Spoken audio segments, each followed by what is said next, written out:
Hi friends, നമ്മൾ ഉണ്ടാക്കാൻ പോകുന്നത് മാമ്പഴ പുളിശ്ശേരി എങ്ങനെ ഉണ്ടാക്കാൻ നോക്കാം. വീഡിയോ ഇഷ്ടപ്പെട്ടാൽ ലൈക്ക് ചെയ്യുക, സബ്സ്ക്രൈബ് ചെയ്യുക, തൊട്ടടുത്ത് ബെൽ ഐക്കൺ ഓൾ പ്രസ് ചെയ്യുക. നേരെ വീഡിയോയിലേക്ക് പോകാം. ലൈക്ക് ചെയ്യൂ, സബ്സ്ക്രൈബ് ചെയ്യൂ, ബെൽ ഐക്കൺ ക്ലിക്ക് ചെയ്യൂ. ചട്ടി എടുത്തതിന് ശേഷം അതിലേക്ക് വെളിച്ചെണ്ണ ഒഴിക്കുക. അതിനുശേഷം കടുക് ഇടുക. കടുക് പൊട്ടിയതിന് ശേഷം അതിലേക്ക് വേപ്പില ഇടുക.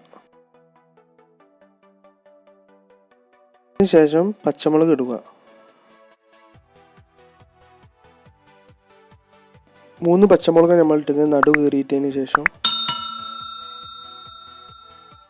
നന്നായി മിക്സ് ചെയ്തതിന് ശേഷം അതിലേക്ക് നമ്മൾ മാമ്പഴം ഇടുക. നല്ല പഴുത്ത മാമ്പഴം ഇതേമാതിരി മുറിച്ചതിന് ശേഷം തോല് ചെത്തിയതിന് ശേഷം ഇതിലേക്ക് ഇടുക. ഇതിലേക്ക് ആവശ്യത്തിന് ഉപ്പിടുക. നല്ലോണം മിക്സ് ചെയ്യുക.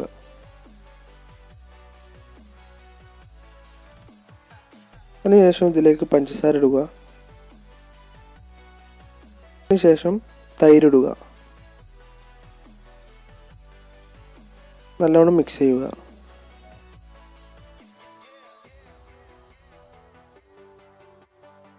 തിളച്ച് വരുമ്പോൾ അതിലേക്ക് കുരുമുളക് പൊടി ഇടുക.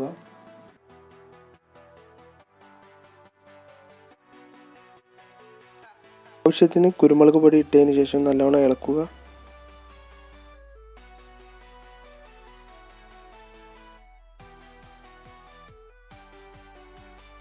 മിക്സ് ആയതിനു ശേഷം അതിലേക്ക് മഞ്ഞൾപ്പൊടി ഇടുക. നല്ലോണം മിക്സ് ചെയ്യുക. ഇത് തിളച്ച് വരുമ്പോൾ നമ്മളുടെ മാമ്പഴ പുളിശ്ശേരി റെഡിയാവും. ഇഷ്ടപ്പെട്ടാൽ ലൈക്ക് ചെയ്യുക, സബ്സ്ക്രൈബ് ചെയ്യുക, തൊട്ടടുത്ത് ബെൽ ഐക്കൺ ഓൾ പ്രസ് ചെയ്യുക. Thank you for watching video.